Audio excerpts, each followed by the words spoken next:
En rentrant tout à l'heure, quelqu'un m'a dit, Pasteur, merci beaucoup parce que hier soir, tout ce que vous avez dit, ça me concernait. Et hier soir, j'ai bien dormi. Que Dieu soit béni. Et je suis convaincu qu'il y a d'autres personnes encore que Dieu a béni. À son nom seul soit toute la gloire. Ce soir, il est question d'esclavage et de liberté. Tout à l'heure, j'ai posé quelques questions, mais avant, nous allons lire dans l'évangile de Jean, le chapitre 4 et à partir du verset 4. Évangile de Jean, le chapitre 4 et à partir du verset 4. Je vous invite d'abord à vous mettre debout et nous allons prier le Seigneur un instant. Sois élevé, Seigneur, louange et gloire à ton nom. Nous voulons te glorifier encore ce soir parce que c'est un privilège pour nous d'être ici, dans ta maison. Seigneur, nous voulons te bénir parce que ce soir encore tu veux faire du bien, parce que tu connais les cœurs, tu connais les besoins. Et Seigneur, je ne suis qu'un instrument entre tes mains. Que dans le nom de Jésus, tu me donnes les paroles qu'il faut, tu me donnes l'onction qu'il faut, afin que dans le nom de Jésus-Christ, ton Saint-Esprit puisse parler au cœur, libérer, briser les liens dans le nom de Jésus. Seigneur, tu es venu pour nous libérer de l'esclavage, alors que ce soir, tu puisses accomplir de grands miracles dans les cœurs, dans le nom de Jésus. Merci pour ta grâce, au nom de Jésus. Amen. Amen. Vous pouvez vous rasseoir. Je rappelle Jean chapitre 4, à partir du verset 4, et je lis. Comme il fallait qu'il passât par la Samarie, il arriva dans une ville de Samarie nommée Sichar, près du champ que Jacob avait donné à Joseph son fils. Là se trouvait le puits de Jacob. Joseph, fatigué du voyage, était assis au bord du puits. Merci beaucoup. Merci beaucoup. Jésus, fatigué du voyage, était assis au bord du puits. C'était environ la 6e heure. Une femme de Samarie vint puiser de l'eau. Jésus lui dit, « Donne-moi à boire. » Car ses disciples étaient allés à la ville pour acheter des vivres. La femme samaritaine lui dit, « Comment toi qui es juif, me demandes-tu à boire à moi qui suis une femme samaritaine? » Les Juifs, en effet, n'ont pas de relation avec les Samaritains. Jésus lui répondit, « Si tu connaissais le don de Dieu et qui est celui qui te dit « Donne-moi à boire », tu lui aurais toi-même demandé à boire et il t'aurait donné de l'eau vive. « Seigneur, lui dit la femme, tu n'as rien pour puiser et le puits est profond. D'où aurais-tu donc cette eau vive? Es-tu plus grand que notre père Jacob qui nous a donné ce puits et qui a bu lui-même ainsi que ses fils et ses troupeaux? » Jésus lui répondit, « Quiconque boit de cette eau aura encore soif. Mais celui qui boira de l'eau que je lui donnerai n'aura jamais soif. Et l'eau que je lui donnerai deviendra en lui une source d'eau qui jaillira jusque dans la vie éternelle. » La femme lui dit, « Seigneur, donne-moi cette eau afin que je n'ai plus soif et que je ne vienne plus puiser ici. » « Va, lui dit Jésus, appelle ton mari et viens ici. » La femme répondit, « Je n'ai point de mari. » Jésus lui dit, « Tu as eu raison de dire, je n'ai point de mari, car tu en as eu, mes amis, et celui que tu as maintenant n'est pas ton mari, en cela tu as dit vrai. » Seigneur, lui dit cette femme, la femme, « Je vois que tu es prophète. » Amen. Amen. Amen. Juste une petite parenthèse. Vous avez remarqué que cette femme, Jésus, avant de poser des questions à cette femme, savait déjà qui était cette femme. Vous avez observé ça?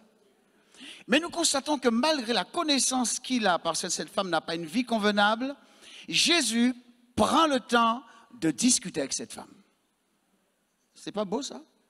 Ce qui veut dire, quelle que soit la vie que nous pouvons mener, quelle que soit notre situation spirituelle ou morale, Dieu est toujours prêt à nous écouter.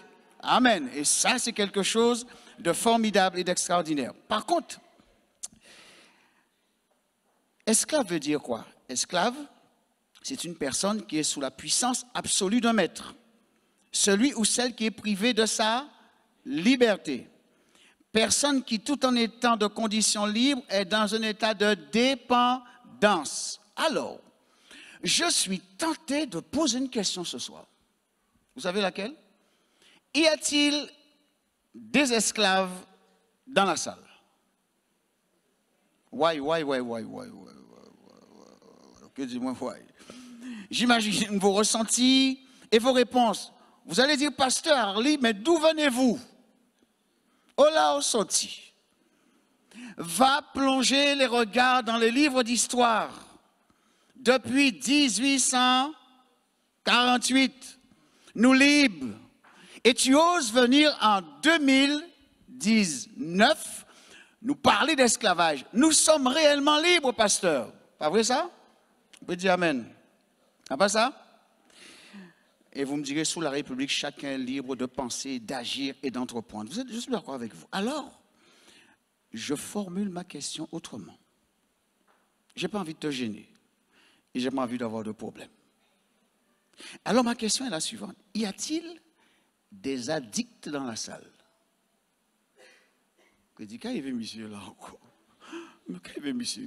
Il se tient esclave, il veut me piéger, maintenant il me parle d'addict.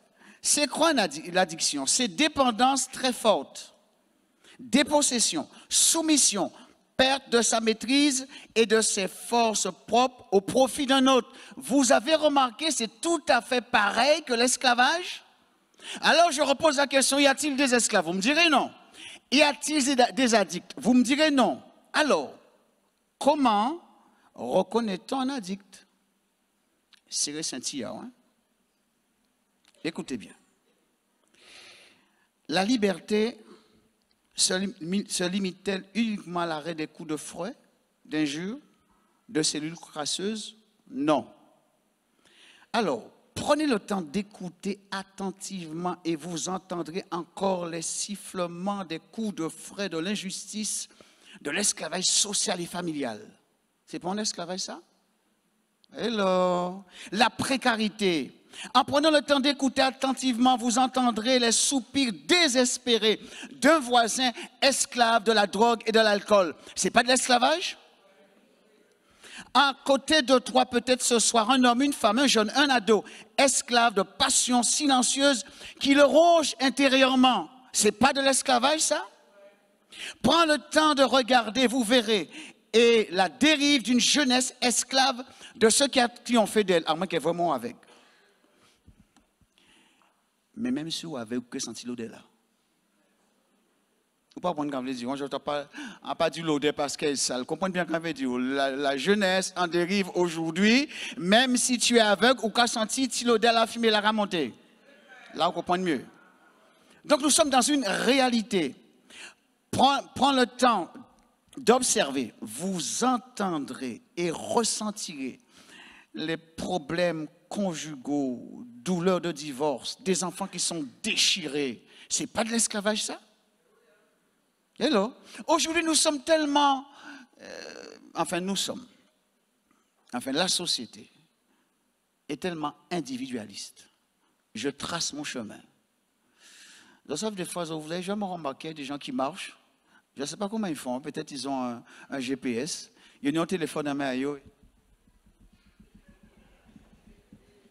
On n'a plus le temps d'observer la personne qui est à côté. Donc, on est complètement indifférent. Je trace mon chemin. J'ai mon projet. Entre guillemets, je veux atteindre ma destinée. Ça est rivé. Donc, on n'a pas le temps de ressentir ce que ressent l'autre. Mais regardez autour de nous. Même notre espace de liberté est complètement restreint. Non? Un petit exemple. Quand tu rentres chez toi ce soir, dis chérie, j'ai chaud. J'ai pas envie de mettre la clim ce soir, chérie. Chérie, c'est l'aventure. Nous allons laisser la porte ouverte et nous allons dormir, mon amour. Jamais on peut faire ça. Espace de liberté réduit. Même si tu as envie d'aller acheter un pain rapidement à la boulangerie, tu es obligé de fermer ta voiture. Après ça, on va faire moins sans Raphaël. Donc nous sommes dans un monde esclave. Mais qui pourra libérer ce monde esclave? Ce sont nos associations. Hello. Nos présidents qui passent, qui repassent et qui repassent. Les églises. Les religions. Une seule personne est capable de libérer notre société, de libérer ce soir, c'est Jésus-Christ de Nazareth. La seule personne, il n'y en a pas d'autre. Jésus est la seule solution, que tu le veuilles ou non. Si tu veux continuer à discuter, c'est ton problème, à réfléchir, c'est ton problème, mais la réalité est la réalité. La seule solution pour ce monde en détresse, c'est Jésus-Christ de Nazareth. Ou que fait ça, ou que fait technique, ou que fait yoga, ou que fait méditation transcendantale. Tu vas croire à ce que tu veux. La seule solution pour libérer le monde, c'est Jésus-Christ de Nazareth. Les hommes sont esclaves. Mais la Bible dit sinon que le Fils vous a franchi, vous serez réellement libre. Alors je repose la question autrement. Est-ce que nous sommes tous libres? Par ajouter, est-ce que nous sommes tous libres? Que ceux qui sont libres lèvent la main. C'est là les VD. Quand on a accepté Jésus, je n'ai pas dit quand on a changé de religion, quand on a accepté Jésus comme son sauveur personnel, on est réellement libre. On n'a plus envie de boire. Oui, enfin, on a envie de boire de l'eau. On n'a plus envie de fumer parce que nous avons la paix intérieure. On n'a plus envie de faire ce qu'on faisait avant parce que la Bible dit si quelqu'un est en Christ, il est une nouvelle créature. Les choses anciennes sont passées et toutes choses sont devenues nouvelles. La seule chose capable de faire ça, la seule personne capable, je reprends, c'est Jésus de Nazareth. Tu peux tourner si tu veux faire le tour du monde. Va là, il y a plus de sagesse. Va là, c'est quelque chose d'autre. Passe à côté, c'est cela. Mais tu reviendras toujours à la case départ. C'est Jésus qui est la solution. Il y a tellement de solutions. Va sur Internet. Mais ce sont que des placebos. Hello? Comment ça, Dieu, tu fais ça, jusqu'à délivrer. Tu commences à le faire. Tu dis, chérie, je me sens libre. 2 jours après, tu as perdu ta liberté. Parce que la liberté réelle est attachée à Jésus-Christ de Nazareth. C'est important que tu puisses comprendre ça ce soir. Tu es venu ici esclave, tu ressortiras libre dans le nom de Jésus. Tu es venu avec tes chaînes, avec tes fardeaux. Dans le nom de Jésus-Christ, tu ressortiras libre. Parce que c'est la volonté de Dieu. Il a été question de la croix tout à l'heure. Et à la croix, Jésus a tout pris. Jésus a brisé les chaînes à la croix. Alléluia. Des fois, quand on va à la croix, on voit un petit bout de bois à côté. Il y a de ceux qui discutent. C'est pas une croix, c'est un poteau. Mais qu'importe que ça soit quoi au poteau. La chose la plus importante, c'est que Jésus-Christ est mort pour nous libérer. Nous sommes réellement libres. La Pâque, ce n'est pas juste une tradition où on mange chocolat, puis chocolat égale problème de foi. Enfin, foi, ce n'est pas la vraie foi. Mais la Pâque, ce n'est pas ça. La Pâque, c'est Jésus qui est mort et qui est ressuscité et qui revient bientôt. La Pâque, c'est une réalité divine. Amen. Alors, la clé que j'aimerais donner ce soir, parce qu'il y a des gens qui sont esclaves ce soir, vous êtes d'accord avec ça? Mais non, même, dis-le pas pour toi, dis amen pour l'autre. Il y a des gens qui sont esclaves ce soir, oui? Hello? Ils sont esclaves ce soir et qui ont vraiment besoin de liberté. Et le Seigneur va se manifester. Donc la clé, c'est la foi. La foi est le maillon indispensable pour donner accès à Dieu dans ta vie. Indispensable. Il est dit dans Hébreux chapitre 11 et le verset 6. Hébreux 11, 6.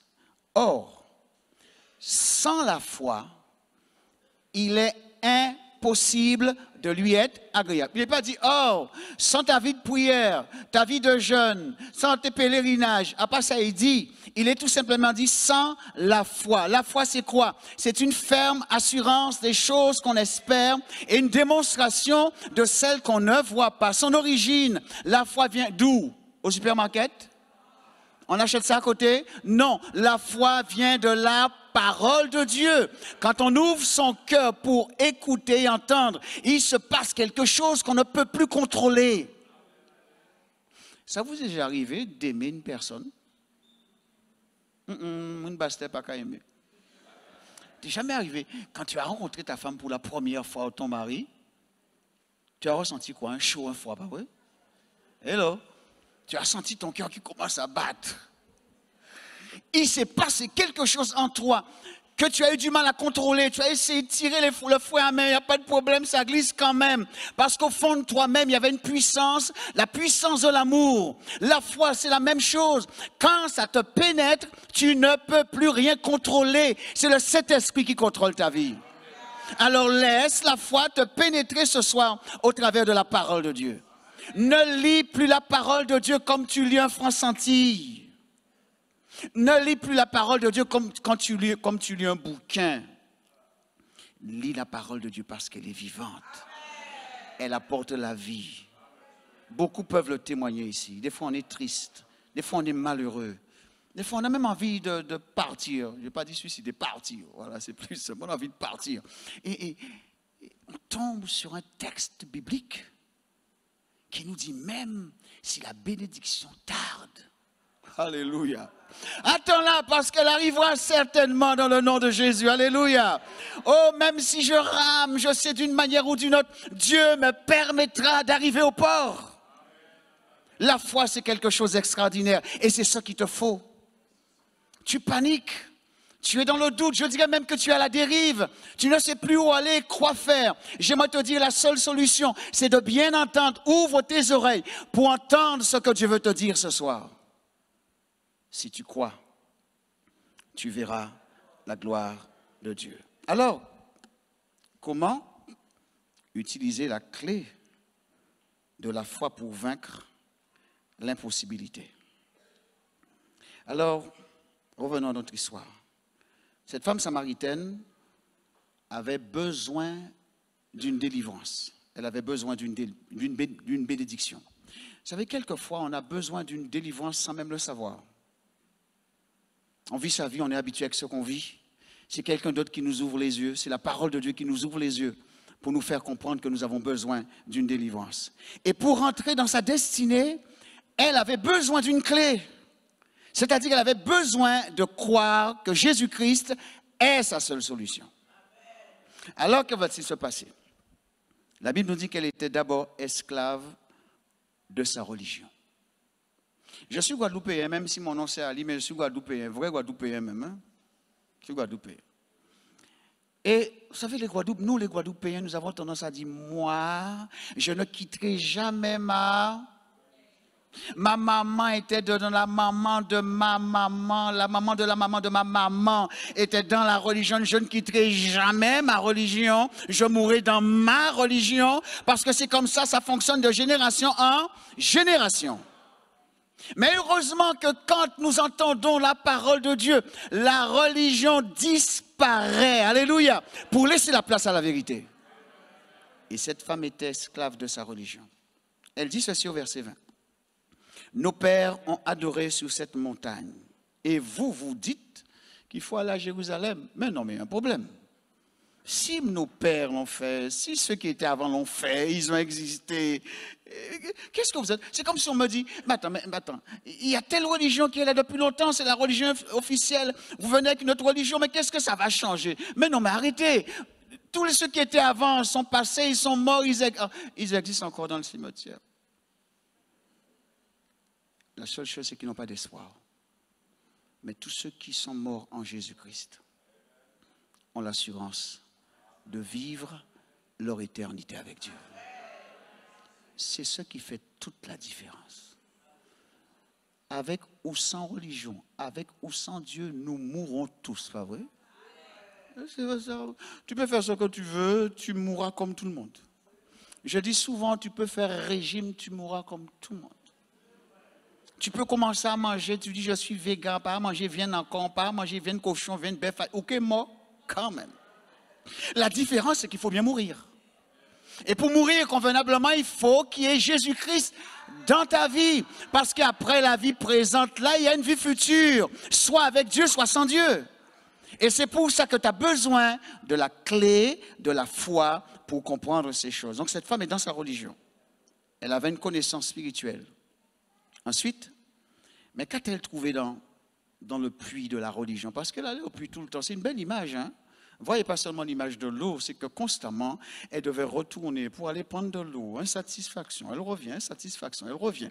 Alors que quand on est en Jésus-Christ, nous sommes comblés pour toujours. La source d'eau vive coule en nous jusque dans la vie éternelle. Elle avait la connaissance de la loi sans la foi, ni l'obéissance. Elle avait la loi sans l'esprit. Elle avait les dogmes sans l'amour du Père. Trop de personnes sont connectées à une religion et non à Dieu. À quoi es-tu connecté ce soir? Hello? Moi, je dis souvent, quand Jésus va revenir, il va revenir, vous savez ça. Qui ou d'accord, qui ou pas d'accord, il revient quand même, il va revenir. Il va dire, j'imagine, il va dire, bon, voilà, c'est moi mes enfants. Tous les pentecôtistes, les évangélistes, les baptistes, les méthodistes, mettez-vous à ma droite. Et tous les autres à ma gauche, c'est ça? Hein? Jamais. Jamais. Quand Jésus va revenir, il va juste prendre ses rachetés. Alléluia.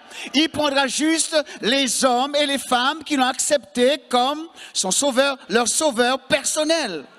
Quelle que soit leur race, leur couleur, leur religion, qu'importe, ceux et celles qui ont accepté Jésus-Christ ont l'assurance de la vie éternelle. Attention, ceux et celles qui acceptent une religion ne pourront pas faire partie du grand voyage. Parce que quand Jésus est mort à la croix, c'était public. Il n'est pas mort dans la religion, hein? C'était public. Ce qui veut dire tout homme, toute femme. Nous avons la possibilité de jeter les regards sur la croix et de dire, Seigneur, me voici. C'est une belle période, pardon, la Pâque. C'est pas ça? Une belle période. C'est le moment de dire, Seigneur, me voici. Ton sang a coulé pour moi. Je ne suis pas un ingrat. Hello. Si tu es en train de te noyer là et que quelqu'un sort de la plonge, va te ramener sur le rivage, te fait le bouche à bouche si elle a le courage, arrive à te sauver, et après quand tu le vois, tu vas le snober. Dire, tu as fait ton boulot, mon gars. Non, tu lui dois la vie. Jésus s'est donné pour toi. Tu lui dois de la reconnaissance. Seigneur, me voici, je te donne ma vie. Je te donne mon cœur ce soir, dans le nom de Jésus. Amen. Donc Dieu n'est pas une religion, mais une réalité. Deuxièmement, cette femme est dans une religion, elle revendique, nos pères ont fait ci, nos pères ont fait ça, il y a des traditions religieuses, et toi tu es en train de me bousculer avec ton histoire de Jérusalem. Mais cette femme a un gros problème, vous savez lequel? Cette femme est addicte à quoi? Non, j'ai laissé la religion là, au sexe.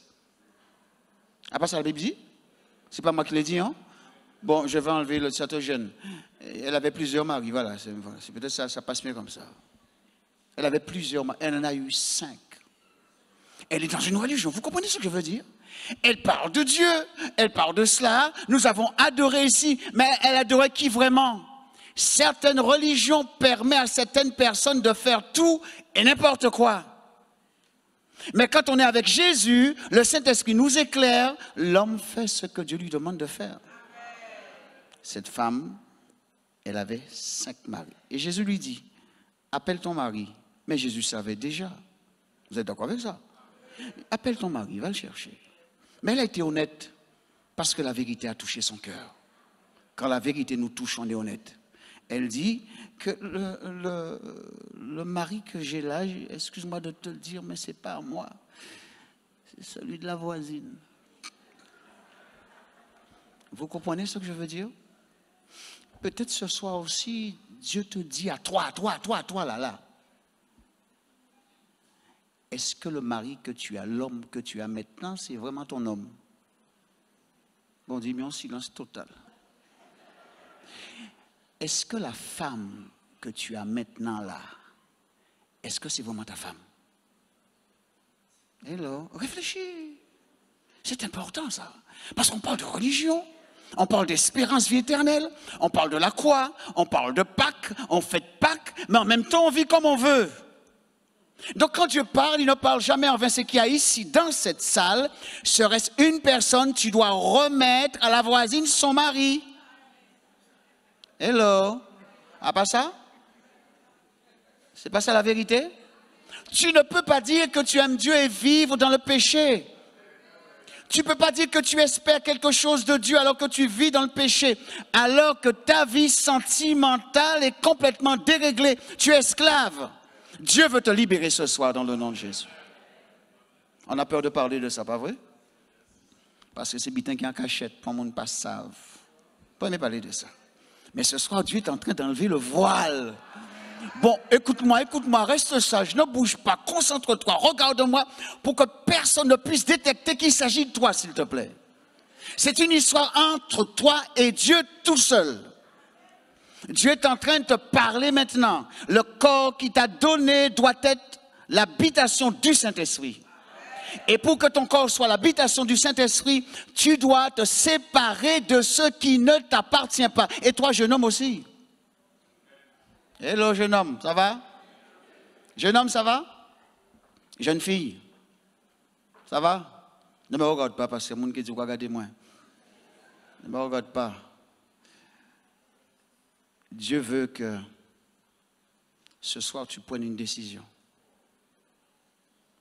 et que tu puisses dire à partir de maintenant, je ne veux plus commettre ni fornication, ni adultère. Parce que la Bible dit, le salaire du péché, c'est la mort. Cette femme, c'est l'image du puits. Elle vient, elle part, elle vient, elle part, elle revient, elle revient, elle revient. C'est-à-dire, elle a un homme, elle reprend un homme, elle a un autre, elle reprend un autre. Finalement, elle n'est jamais satisfaite. Pourquoi? Parce qu'elle a fait le mauvais choix. Elle croit trouver la satisfaction. Elle dit, oh, j'ai trouvé Roro, ça ira. Boum, ça explose. Elle recommence. Pourquoi? Parce qu'elle a pris la mauvaise adresse. Quand on est avec Jésus, il nous remplit. Il nous satisfait. Amen. Tu as besoin de régler ta vie sentimentale. Peut-être que pour mon personne ne te l'avait jamais dit, mais Dieu te le dit ce soir, règle ta vie sentimentale. Parce qu'à cause de ton comportement, ta femme souffre. Hello? Parce qu'à cause de ton comportement, ton époux est en train de souffrir, parce qu'il n'y a pas que les hommes qui trompent. Et si l'homme trompe, c'est avec une femme qu'il trompe. OK? À cause de ton comportement, tes enfants sont en train de souffrir et souffriront pendant des années parce qu'il va y avoir déchirure, divorce. Oh, il y a des parents qui disent, mais c'est pas grave, il passera une semaine chez mon mari, après une semaine chez moi, c'est l'équilibre. C'est pas l'équilibre. Ce que Dieu veut, c'est que tu puisses rester avec ton mari, oui ou non? Alors, bah, mouna sa qui taille et gardez sa qui taille. Hello. De toute façon, moi, le pasteur m'a invité, je ne connais pas ta vie. Il ne m'a pas dit avant, tu sais, la personne qui est au bobo là-bas, qui est habillée en rouge là. Non, je ne connais pas ta vie et il ne connaît pas ta vie. Mais une seule chose, Dieu connaît ta vie. Et si Dieu te parle ainsi, ce n'est pas parce qu'il te déteste. Parce qu'il le fait dans le secret de ton cœur, pour qu'on ne pas sache. Si Dieu le fait, c'est parce qu'il a envie de te sauver.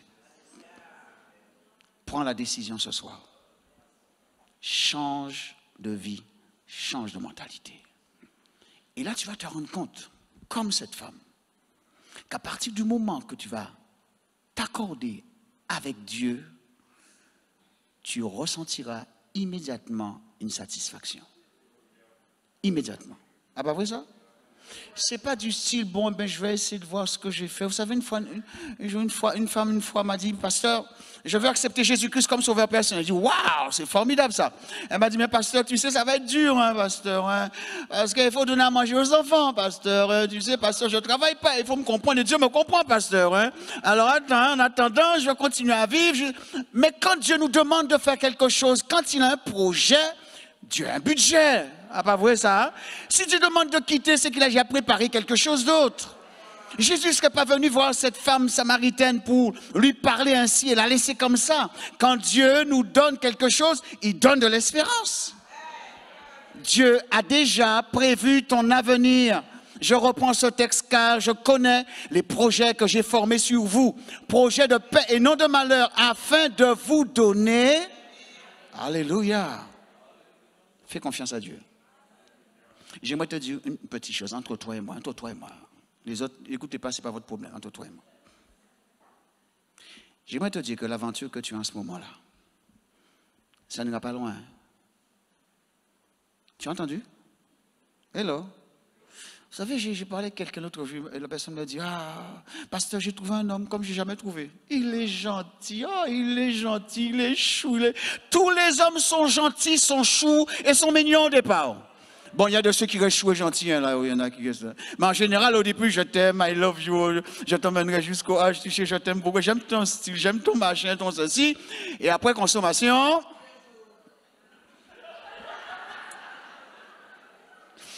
vous comprenez ce que ça veut dire? Mais quand Dieu a établi quelque chose pour toi, ni le vent, ni les tremblements de terre, ni tsunami, rien ne peut détruire ce que Dieu a préparé pour toi. Alors sors de là où tu es et mets-toi du côté de Dieu dans le nom de Jésus-Christ. Alléluia. Rien ne pourra séparer ce que Dieu a préparé pour toi. Ensuite, cette femme avait un problème, ou du moins tu as aussi un problème. Tu es insatisfait, malheureux, parce que tu as du mal à faire la différence entre besoin et désir. Il y a une différence, hein? Entre besoin et désir. Le besoin, c'est ce qui est essentiel. J'ai besoin de manger, j'ai besoin de boire, j'ai besoin de dormir, j'ai besoin de me vêtir, j'ai besoin de me loger, etc. C'est tout à fait normal. Mais le désir, c'est accessoire. Le désir, fait partie du monde imaginaire qui influence notre mentalité. La femme vit que l'arbre était bon à manger. Elle avait faim? Elle n'avait rien à manger? Elle avait plein à manger, mais elle a vu quelque chose. Et nous vivons dans un monde qui alimente nos désirs. Je prends un exemple. Tu achètes un téléphone tout neuf aujourd'hui. Bon, pas pour moi, parce que moi, tant qu'il n'y a pas moi, on parle à la gueule. Mais la nouvelle génération. Tu viens d'acheter le téléphone, waouh, tu as dit, beau, tu as acheté le dernier modèle, waouh, 6 mois après. Tu fais quoi? Alors que ton téléphone fonctionne, alors que là-dessus, tu as pris le temps de tout programmer. 6 mois plus tard, tu changes. Pourquoi? Parce que le système a créé un nouveau désir, mais c'est un besoin. Tu ne sais pas faire la différence entre besoin et désir. Apprends à faire la différence. Ton besoin maintenant, c'est Dieu. Alléluia.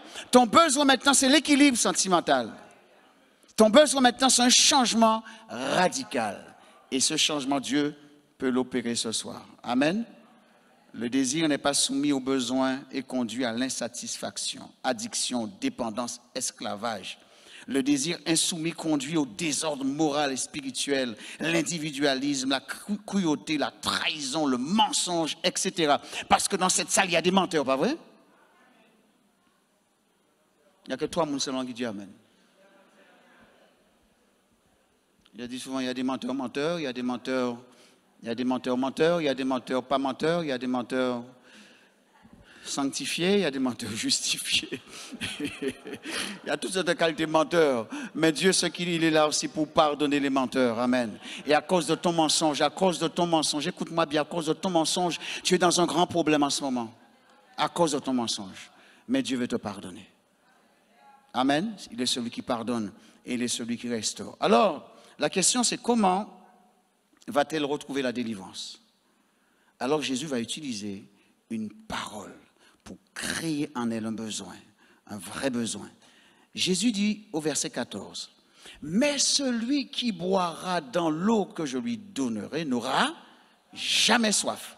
Et l'eau que je lui donnerai deviendra en lui une source qui jaillira jusque dans la vie éternelle. » Wow, la femme n'avait jamais entendu une telle parole. Elle avait sa cruche, elle prenait son eau. Maintenant, Jésus lui dit, mais ce que je te donne est meilleur que ce que tu as. Ça va déclencher quelque chose en elle. C'est ce que je t'ai expliqué tout à l'heure. Ce que Dieu te donne est meilleur que ce que tu as maintenant. Ça doit éveiller ta curiosité. Alors, qu'est-ce qu'elle fait? Elle va adhérer.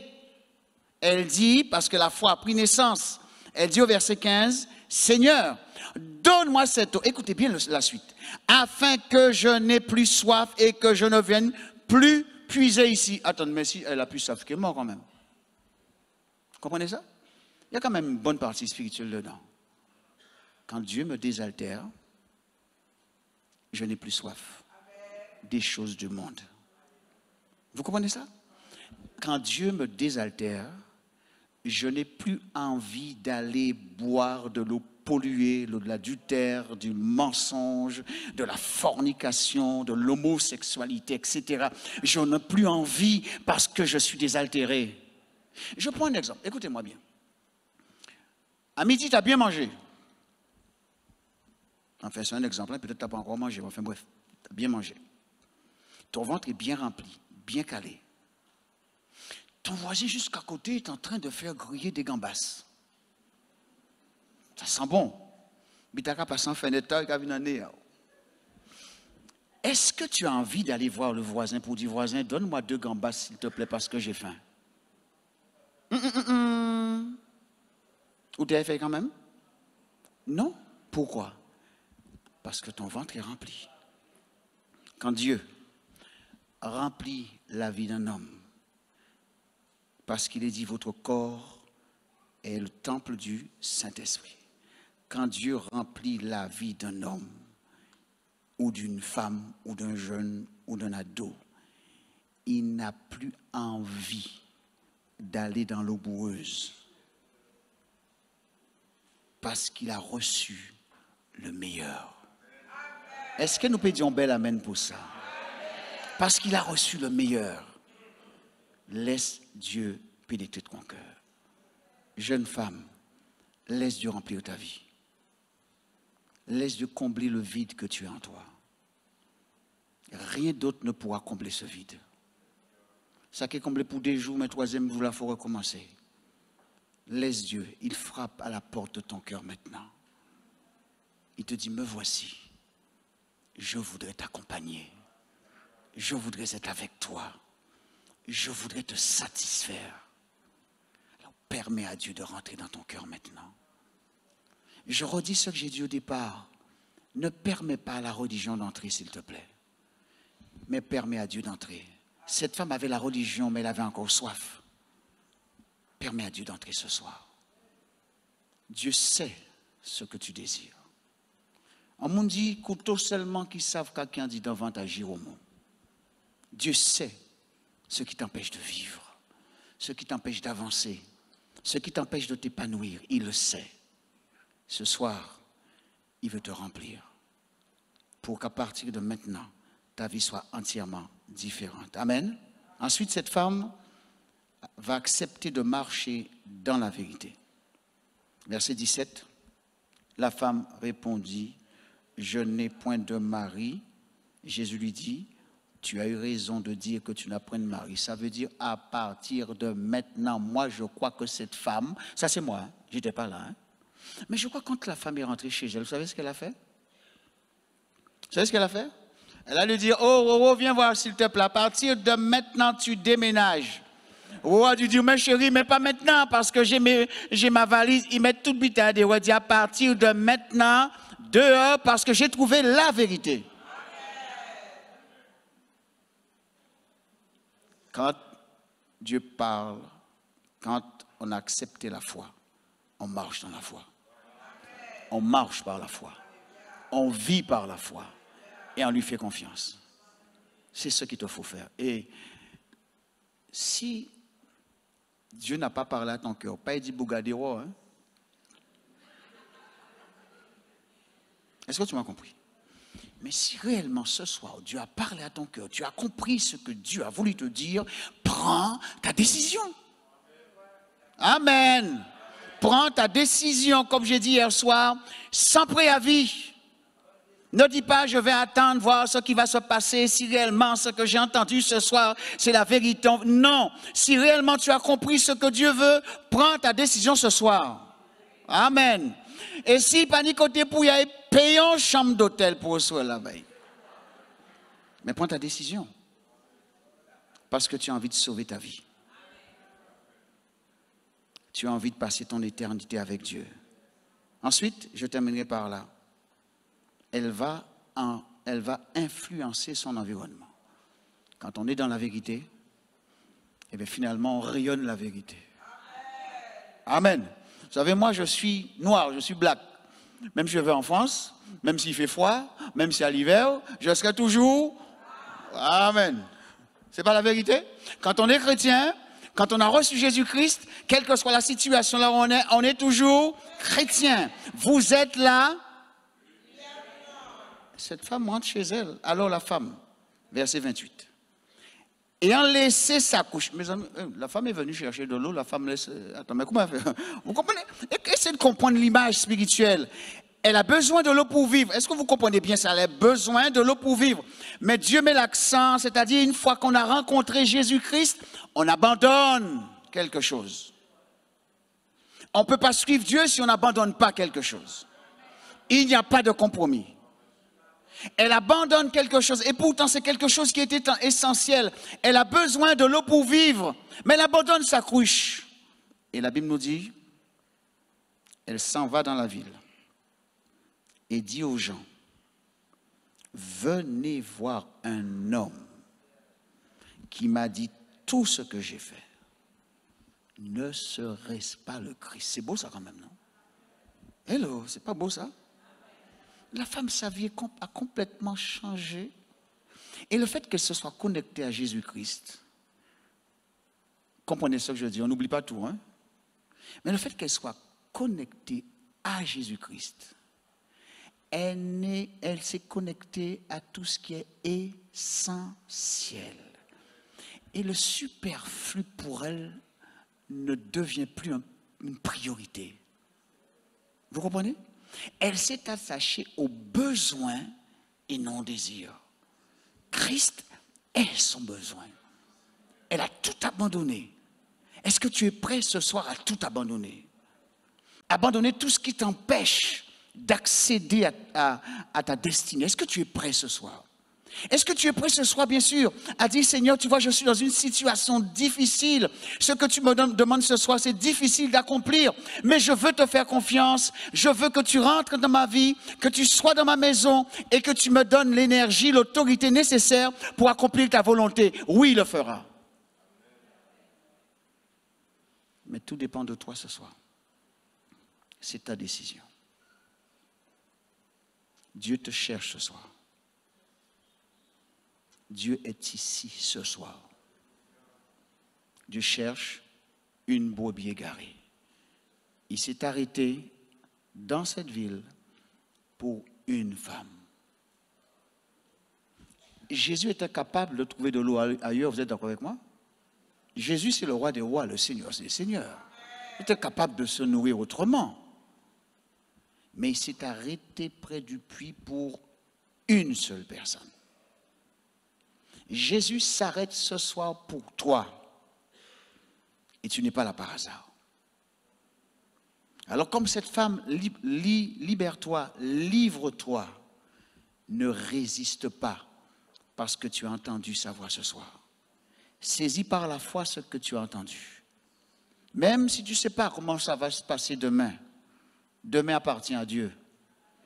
Mais aujourd'hui, c'est ta responsabilité. Prends ta responsabilité ce soir. Et dis-lui, Seigneur, je ne voudrais plus aller puiser de l'eau sale, de l'eau polluée par le péché. Mais je voudrais qu'à partir de maintenant, tu me donnes l'eau vive et que ma vie change. Et je ne voudrais plus être la honte de mon quartier. Parce que cette femme sort, elle va chercher de l'eau. Quand il n'y a personne dans la rue, c'est qu'elle avait honte. Mais Seigneur, je veux être quelqu'un de différent. Quelqu'un d'honorable. Mais il n'y a que toi seul qui est capable de me restaurer. Si tu le fais ce soir, Dieu te bénira d'une bénédiction particulière.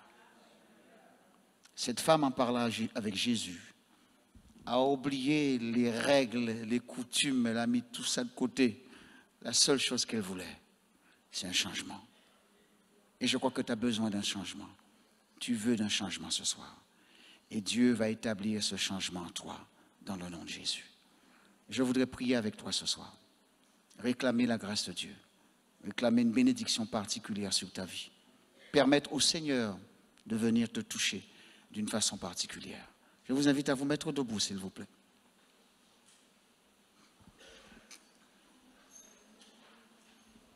Nous allons prier. Nous savons que la prière est une force extraordinaire. Amen.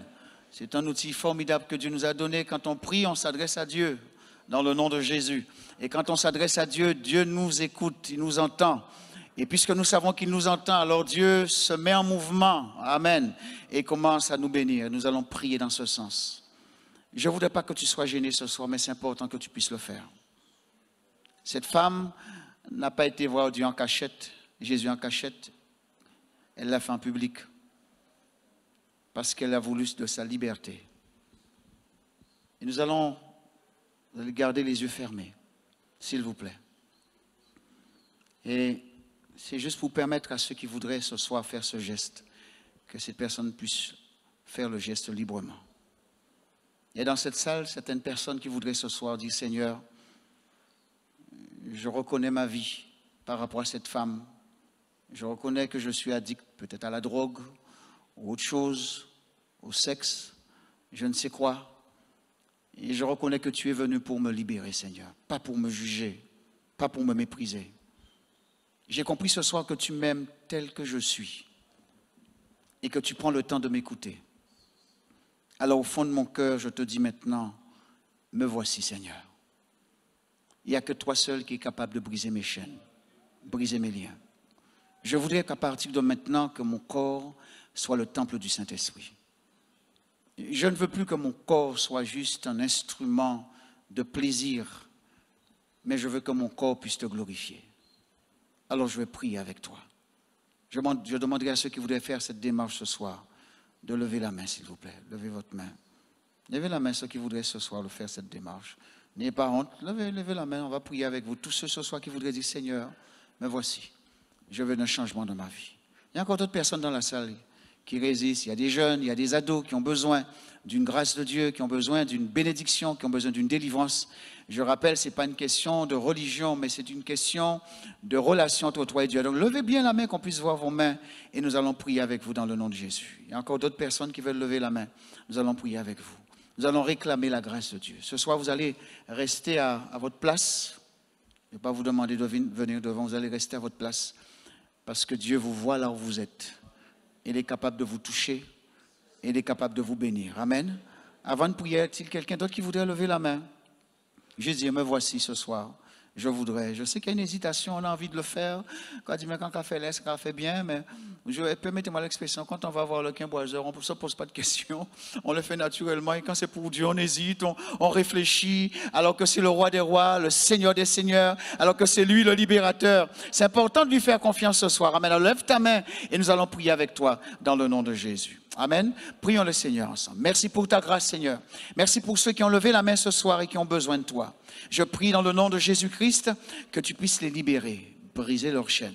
Que tu puisses dans le nom de Jésus-Christ rentrer dans leur cœur, dans leur vie, faire ta demeure. Que tu puisses, Seigneur, changer leur mentalité. Qu'à partir de maintenant, ils puissent trouver la paix en toi. Seigneur, merci pour ce que tu fais ce soir dans leur vie, dans le nom de Jésus. Amen. Amen. Est-ce qu'on peut glorifier le Seigneur en l'applaudissant? Merci Seigneur.